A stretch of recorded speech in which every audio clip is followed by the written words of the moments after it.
कर भगवान की आराधना करने वाला, शिव की स्तुति करने वाला, शिव की भक्ति करने वाला, शंकर की आराधना में डूबने वाले को भगवान दो देवियां उसके घर में प्रवेश करा देते हैं। पहले नंबर पर सरस्वती, दूसरे नंबर पर लक्ष्मी, दोनों का प्रवेश।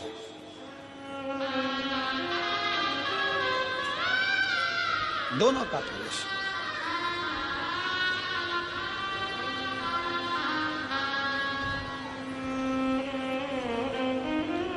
दो देवियां प्रवेश करती हैं। आप शंकर के मंदिर जाते हैं, शिव की आराधना करते हैं, शंकर की स्तुति करते हैं, शंकर का गुणगान करते हैं, शंकर के भजन में डूबते हैं। दो देवियां आपके घर में प्रवेश करना प्रारंभ कर देती है। लक्ष्मी भी आती है, सरस्वती भी आती है, विवेक भी बढ़ता है, लक्ष्मी का आगमन भी होता है। एक देवी का फूल होता है, शायद मुझे उम्मीद है कि आप सब जानते होंगे। एक देवी का फूल होता है जिसको जायसोन या गूलर का फूल भी कहते हैं, घंटी वाला फूल भी कहते हैं, लाल कलर का होता है। काय का बोलते हैं इधर? गुड़ल, गुड़र का फूल, जायसोन का फूल लाल कलर का होता है, जिसमें घंटी निकली रहती है एक छोटी सी, उसमें पीले पीले पीले पीले ताने रहते हैं।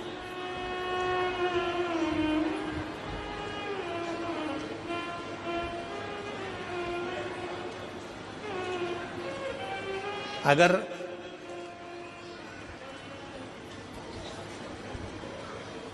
मान लो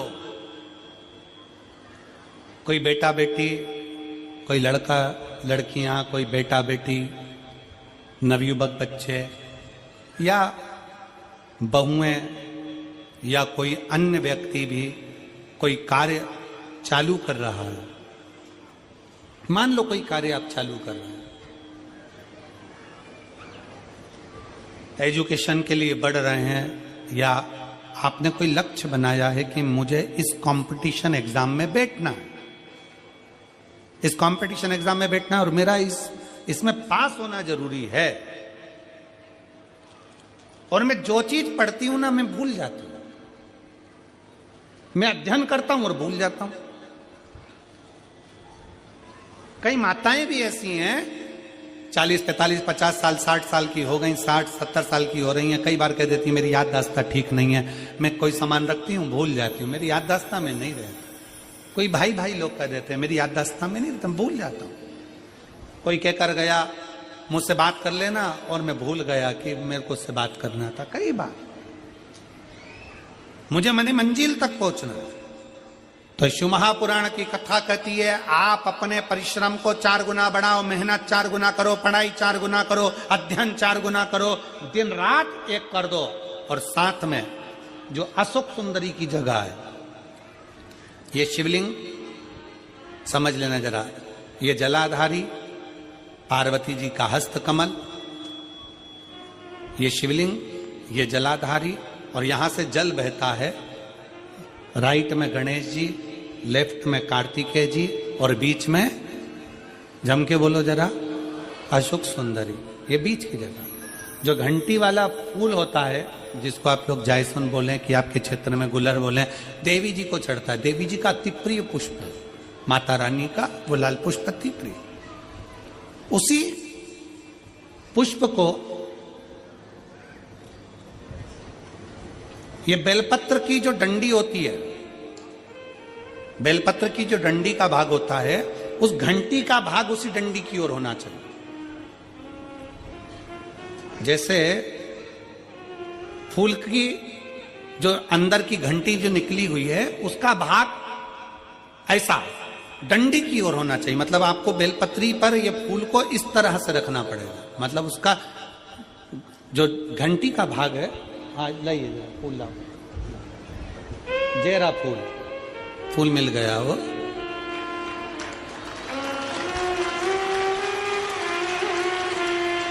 फूल मिल गया। भारत में फूल जल्दी मिल भी जाता है, मिल गया। अब ये फूल और इस फूल की जो घंटी का भाग है वो इस डंडी की ओर हो, मार्ग डंडी के साइड। अपनी कामना कर कर अपना नाम और गोत्र का स्मरण कर कर, शिव जी से अपने मन का भाव बोलकर इस फूल को और इस बेलपत्र को 12 महीने शिवरात्रि पड़ती है। किसी भी शिवरात्रि पर अशोक सुंदरी वाली जगह पर, शंकर के शिवलिंग की ओर जो अशोक सुंदरी की जगह है, वहां पर डंडी और घंटी का मुख शिवलिंग की ओर होते हुए उस बेलपत्र को समर्पित करो। कब करना है? पहले 1 लोटा जल समर्पित कर कर, फिर ये बेलपत्र अपनी कामना कर कर, बाबा से विनय कर कर, बाबा मेरा ये कंपटीशन एग्जाम है, मैं पढ़ूंगी, 4 गुना मेहनत करो, अध्ययन करो, अच्छी पढ़ाई करो, दिल से पढ़ो, रात दिन एक कर दो, और 1 घंटी का पुष्प, 1 बेलपत्र, जब तक तुम्हारा एग्जाम ना आए, 4 महीना, 5 महीना, 3 महीना, प्रत्येक शिवरात्रि, हर महीने शिवरात्रि आती है, प्रत्येक शिवरात्रि पर समर्पित करो। आप अपने लक्ष्य तक पहुंचोगे ही, कोई रोक नहीं सकता। आप अपने लक्ष्य तक, अपनी मंजिल तक पहुंच ही जाओगे। बोल बम का नारा है। जैसे 3 चीजें अपनी जिंदगी में उतारने की है। पहले नंबर पर, चिता जलने से पहले चिंतन कर लो।